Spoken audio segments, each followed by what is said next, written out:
Most people move through life as if they're immortal. More time to start that thing, more time to fix that bad habit, more time to change. I used to think the same way, and that cost me a year of my life in 2024. This is the story. It was 1 January 2024.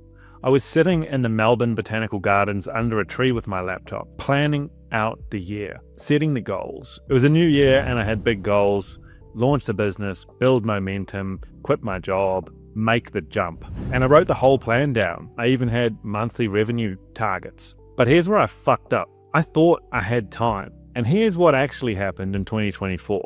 So back in December for Christmas, me and my brother combined some funds we had and we booked our parents a trip to Europe for later that year. So the trip was to start towards the end of July and basically go for the whole month of August and the first week or two of September. We didn't think much of it at the time, but this played a key role in how the year played out, and I'll get to that next. I started in January basically making a plan for the business and working through the brainstorming, did some market research, trying to work out, where I would be able to insert myself and sort of carve out a bit of a niche. I fucked around sort of working through all of that in January and February, wasted a whole bunch of time trying to name it, and then built a website, defined the service offering, sort of built a base level back end, built some pricing and shit like that. And basically by March, it was sort of starting to take shape. Then in the month of April, our lease was due to end on the apartment that we were living in South Bank in Melbourne. And so I had to preoccupy myself with what to do.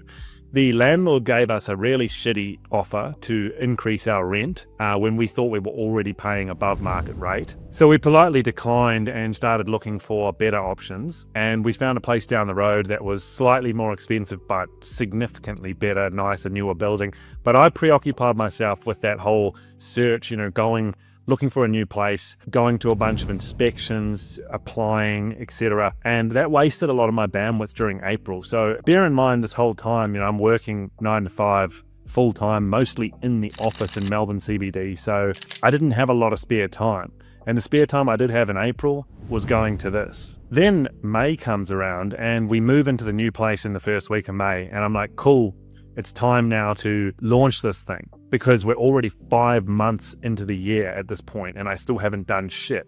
And then just as that happened, my boss at my old job decided to take annual leave. Now, I'd known for a while that he had leave booked, but I didn't quite anticipate how much it was actually going to impact me, given that I was effectively, one level below him, and without him there, naturally a lot of the work that he was doing was going to flow straight to me. So what happened shortly after he left is exactly that. And I ended up basically for the 4 or 5 weeks that he was gone, doing 2 jobs, which completely stalled everything. I got completely smashed throughout the whole month of May and early June, and all that energy that I needed for the business, because I rarely had to work on it in the evenings and on the weekends, I had nothing. I was so busy during this period with my 9 to 5 that I was working weekends. So we get to early June and my boss returns. And now I look at the calendar and I realize, fuck sakes, we're halfway through the year. I can't launch a business now because I'm leaving the country next month. I'm going to be uncontactable. I'm leaving my laptop at home. So now I'm stuck, right? I can't start the business because I can't take on clients and then ignore them for a month. I can't quit. The clock's ticking. The trip's already locked in, definitely going on the trip. And I was also by this point exhausted from work. I really needed a break. And right at that moment, the year was pretty much done for. So I go to Europe. By this point, I'm pretty burnt out. I'm pretty pissed off at the lack of progress I've made towards my goals. And I really did just feel like the whole year had slipped away from me. So add on top of that, I catch up with some old friends that I haven't seen for a long time, some European sunshine, a whole bunch of alcohol, and you get basically a perfect storm. So what did I do? I blew about 40 grand in a month. We did the full party circuit, Ibiza, Barcelona, Budapest, and just every night drinking, and the tabs just ran up, literally just hemorrhaging cash with the boys because I felt like the whole year was already fucked at this point. Then I got to Melbourne, opened up my credit card statement to see the damage, realized I'd blown basically all the savings that I'd made that entire year, if that didn't add insult to injury. And by the time I finally got my routine back, it was October. 10 months of the year gone, nothing built, no progress. The business plan from January, untouched. And that was the moment that it hit me. I've literally lost a whole year because I behaved like time's infinite. And I realized This wasn't a scheduling issue, and this wasn't bad luck, and it certainly wasn't my boss's fault for taking leave. What this really was hesitation on my part, and it was fear to take the jump. And it was really this illusion that I had more time to get my shit together. But the clock doesn't care. Time doesn't wait for nobody. And that realization traumatized me, but in a good way. It really forced me to confront that truth, that one truth that people tend to ignore. You can never outrun the clock, and if you don't move today, the clock runs regardless. That time's gonna go. The year disappears anyway. And it was in that month, October 2024, that I snapped. I sat the fuck down after I'd realized all of this. Realized I was the problem, realized it was fear. And I literally sat down and wrote out my resignation letter that same day. I picked a date, and for the first time in my life, I stopped negotiating with the clock. I said, when this date comes, I am out. This business starts.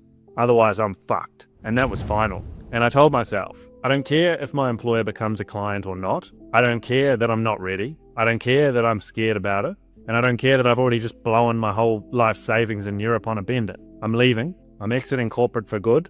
I'm going to build this business, and I'm doing it now. And that decision, that single moment, that's the reason why 2025 unfolded the way it did. It's the reason why I'm sitting here in Colombia, autonomous and free. It's like none of this shit would have ever happened if I didn't stop behaving like an immortal. You don't lose years because you're busy, and you don't lose years just because life gets in the way. You lose years because you think that you have more of them. But time is the one true resource that is not renewable. The clock is real. Your runway is finite. And the only time that you can actually move is now. The thing that gets me about all of this is I could have started this a whole year earlier. All the progress that I've made in 2025, it only happened because I said to myself, I refuse to repeat 2024. The year I lost is the whole reason why this journey exists now. And if telling this story helps even one person from not making the same mistake I did and not wasting years of their life, then it's all worth it. If you truly start acting like you don't have unlimited time, like time is truly a scarce resource and you really respect it, your life will change very quickly. If you've enjoyed this video, please like and subscribe to the channel. It really helps us out, and I drop one like this every 48 hours. Hope to see you in the next one. Cheers.